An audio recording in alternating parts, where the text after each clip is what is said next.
Fala aí, meu povo. Boa noite pra vocês, hein? Se você está assistindo isso na sexta-feira, bom dia pra vocês também. Eu vou fazer um vídeo aqui falando um pouquinho mais sobre Barcelona e Inter, Inter e Barcelona. Eu reassisti o vídeo que eu fiz depois do jogo, e que normalmente é um vídeo mais de cabeça quente, mais de sensações do jogo, quando a gente vê ali de baixo. Então tem algumas coisas que eu não trouxe, mas eu acho que aquele vídeo já explica bem o que eu achei do jogo, sobre também ali eu fiz uma reflexão sobre futebol e vida, né? Hoje eu vou falar de coisas mais técnicas do jogo, mas principalmente eu vou entrar em algo que eu não gosto de fazer muito, que é falar de arbitragem, mas que as pessoas estão me mandando muitas mensagens querendo saber o que eu acho dos lances duvidosos do jogo, então eu vou falar aqui lance por lance, são 4 lances que eu acho que são capitais nessa partida. Eu vou falar mais um também, que é aquele que está viralizando do Pedri e do Acerbi, nem anotei aqui, mas vou falar sobre ele também. E mais algumas curiosidades dessa partida. Antes de mais nada, tá chegando o Dia das Mães, e se você não sabe o que dar de presente para a mãe de vocês, para a esposa de vocês, que pode ser a mãe do filho de vocês, para uma mãe que vocês gostam muito, para quem vocês consideram mãe, para a irmã de vocês, que é mãe de alguém, mãe de seus sobrinhos, enfim, é hora de presentear uma pessoa tão especial como as mamães. E se você acha que é complicado, não sabe o que vai gostar e tal, vai lá na Insider Store e aproveita. Roupa com muita qualidade, custo-benefício excelente. Você pode escolher diversas opções com o cupom BECKLER, que eu estou deixando aqui. Tem 15% de desconto também nos produtos. Eu sei que eu estou mostrando aqui as opções masculinas, então pode ser um presente para você também. Aproveita que já vai comprar para a mãe de vocês, para a esposa de vocês, e compra também algo para vocês, porque 15% de desconto é uma ótima compra nesse mês de maio para vocês fazerem. Vai lá na Insider Store. Se você clicar no link que está aqui embaixo na descrição e também no comentário fixado, você já vai diretamente direcionado com os 15% de desconto com o cupom BECKLER. É uma boa, gente. Eu estou usando aqui a minha Tech T-shirt. Ela é sensacional e é ótima para você passar o Dia das Mães. Um abraço bem gostoso na sua mãe, e você com uma camiseta da Insider e ela também. Abracem a mãe de vocês. Abracem, beijem a mãe de vocês, porque é muito bom, faz muito bem para todo mundo. Tá falado? Seguinte, gente, eu reassisti lances do jogo e a sensação que eu tenho é que o Barcelona jogou muito bem, tá? O Barcelona perdeu para a Inter por detalhes. Essas coisas acontecem no futebol. Pode lembrar alguma coisa do Barcelona-Inter de 2010, que o Barcelona também perdeu da Inter de Milão por detalhes. Aquele jogo que o Barça parou no Júlio César, mas que foi bem diferente. Se a gente for ver, o Júlio César fez poucas defesas naquele jogo, que o Barcelona ganhou no Camp Nou por 1-0. O Thiago Motta foi expulso por um lance que o Busquets valorizou, é verdade. Não deveria ter sido expulso o Thiago Motta. E virou um ataque contra a defesa, e o Barça parou na Inter, mas o Barça não conseguiu entrar na defesa da Inter aquele dia. Dessa vez o Barcelona conseguiu entrar, mas parou no Sommer. Muito mais do que no Júlio César. Muito mais. Eu lembro que eu não tenho aqui agora, mas eu já tinha visitado as estatísticas daquele jogo, e se eu não estou enganado, o Júlio César fez só 4 defesas naquela partida. Algumas defesaças, mas só 4. O Sommer, além de ter tomado 3 gols, fez 7 defesas nesse jogo contra o Barcelona. O Barça teve XG maior, o Barça teve mais grandes chances criadas, o Barça finalizou 22 vezes, 10 no alvo, contra a Inter de Milão. E eu já falei também depois do jogo, e eu repito e trago mais alguns números aqui do Lamine Yamal, que para mim foi o grande jogador da partida. Ele, Marcos Thuram, Dumfries, os jogadores de linha, para mim foram os melhores. O Lamine Yamal ganhou 23 duelos no chão. O segundo jogador que mais ganhou duelos foi o Mkhitaryan, que ganhou 7 duelos. O Lamine Yamal ganhou 3 vezes mais duelos do que o segundo colocado. O Lamine conseguiu driblar 14 vezes. Se a gente somar todos os outros jogadores que estiveram em campo, a gente consegue 16 dribles. O Lamine só ficou 2 dribles a mais do que os outros. Nem são... Vão tirar os goleiros, né? Ficam 20 jogadores de linha, mais 6 substituições do Barcelona, 6 da Inter. Então, 26 jogadores utilizados, menos o Lamine, 25. 25 jogadores somados, 16 dribles, e só o Lamine 14 dribles. Ele finalizou 9 das 22 do Barça, 5 foram no alvo, uma na trave, uma bloqueada e 2 para fora. É engraçado que eu vi alguns posts de pessoas zoando o Barça e tal, e gente se atrevendo a falar do Lamine Yamal. Claro que o torcedor nessa hora só quer tirar sarro, e aí tudo pode, porque é só brincadeira. Mas, objetivamente, não tem como falar, né? Se você quer brincar e tal, é liberado e é tudo certo. Objetivamente, é impossível criticar a atuação do Lamine Yamal. Ele simplesmente parou num paredão que foi o Sommer, que fez uma partida excelente e ainda assim tomou 3 gols. O Barça atacou muito bem, apostou sempre na defesa alta, sempre. Eu acho que não é sempre que tem que fazer uma defesa tão alta. Algumas vezes, quando o adversário está mais posicionado para sair jogando, essa defesa já tem que estar mais preparada para o que virá.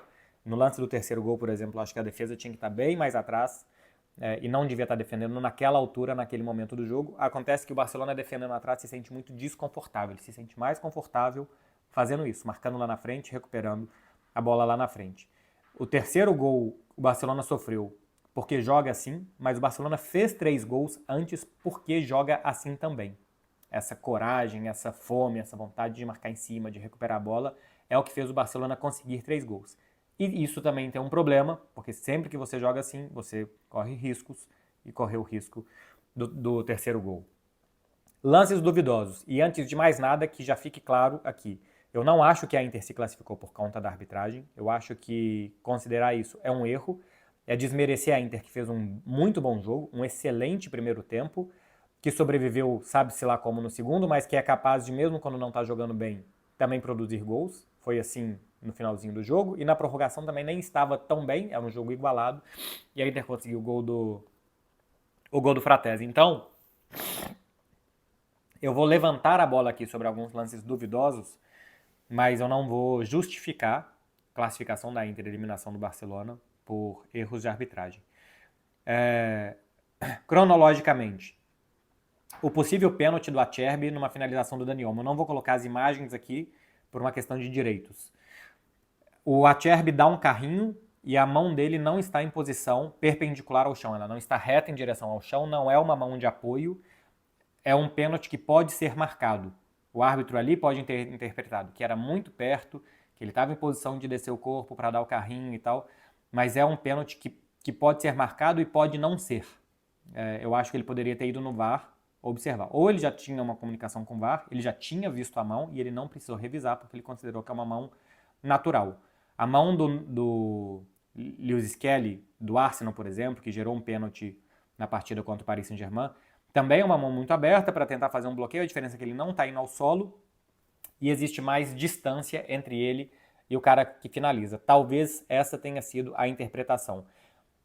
O que eu acho? Eu acho inconclusivo. Eu não tenho certeza se eu marcaria ou não. A regra não é clara. E para vocês não falarem que eu estou em cima do muro, quem acompanha aqui o canal sabe que eu falo há 2 anos que eu não entendo os critérios de por que é mão e por que não é.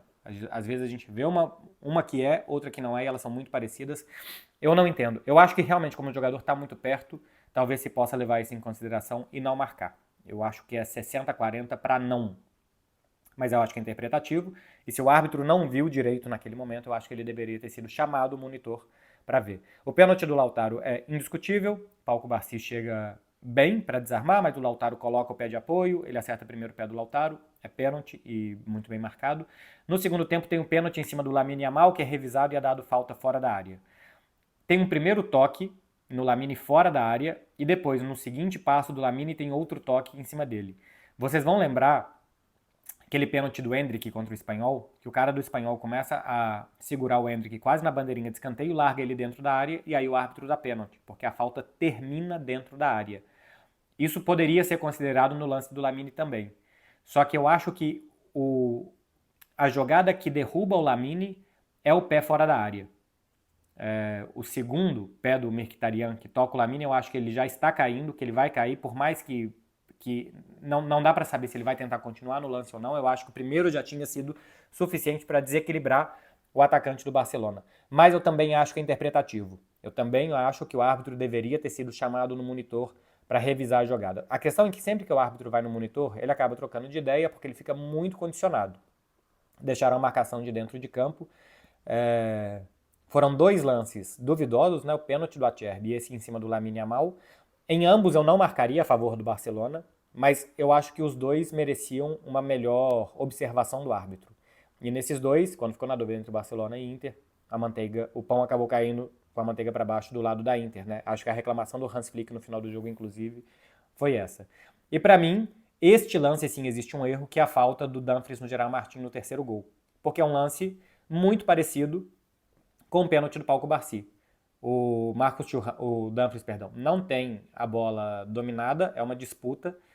O segundo toque é do Gerard Martin no pé dele, que já está no chão, então ele já está com o pé de apoio para ir atrás da bola, mas o primeiro toque eu acho que é o que desequilibra o Gerard Martin. E é um jogador inexperiente, um jogador desesperado naquele momento, que não queria desistir da jogada, e apesar de ter sido desequilibrado pelo primeiro toque, ele tenta continuar, e eu acho que por isso ele dá aquele segundo toque, parece que ele está simplesmente trupicando no Dumfries. Trupicando é muito mineiro, né? Ele está tropeçando no Dumfries, e por isso a falta não é marcada. Mas se o pênalti no Lautaro é marcado, para mim é o mesmo critério para marcar a falta em cima do Gerard Martin. O lance não foi nem revisado, o Barcelona reclamou muito, e este lance é um lance capital, e aqui eu acho que teve erro.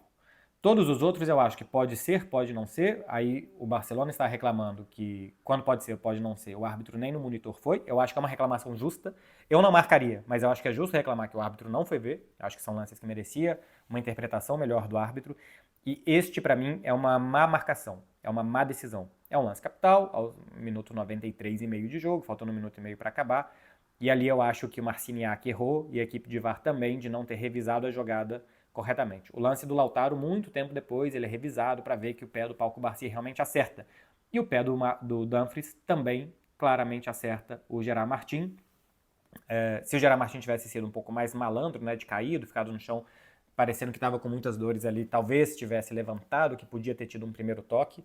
Muita gente não viu o primeiro toque ao vivo, só depois que o lance viralizou que isso está sendo mostrado. Para mim é o erro da arbitragem, tá? Eu mostrei aqui 4 lances, um é corretamente marcado a favor da Inter, 2 para mim são duvidosos e que eu não marcaria, e este sim eu marcaria. Então de 4 eu acho que um aqui deveria ter sido pro lado do Barcelona e os outros 3 não. E tem um lance que tá todo mundo vendo, que é o Acerbi empurrando o Pedri diversas vezes dentro da grande área. Eu acho que o Pedri está desequilibrado, que o Acerbi é muito mais forte que ele, mas que são empurrõezinhos. Nada demais. A jogada nem tá por ali. Se a bola está em jogo e alguém empurra alguém dentro da área, pode ser marcado pênalti, né? Se alguém não soca em alguém dentro da área, mesmo se a bola estiver do outro lado do campo, mas ela estiver em jogo, é falta. Então, talvez se argumente isso, mas para mim é simplesmente o Pedri também dando uma valorizada nos empurrões e tal, para tentar cavar alguma coisa. E nada demais. É mais provocativo do Acerbi, é mais um pouco de sujar o jogo de forma no limite da lei, do que alguma coisa para marcar um pênalti numa semifinal de Champions fora da bola, porque deu um chega para lá no cara com a bola nem em disputa. Se fosse algo que impedisse o Pedro de disputar a bola, de chegar na bola, é outra coisa. Mas aqui para mim é nada de nada. Espero que eu tenha respondido, tá? As questões de vocês, porque tinha essas dúvidas aqui, muita gente me mandando os lances, e esse lance, o Barcelona, tô chateado, o Barcelona foi roubado e tal.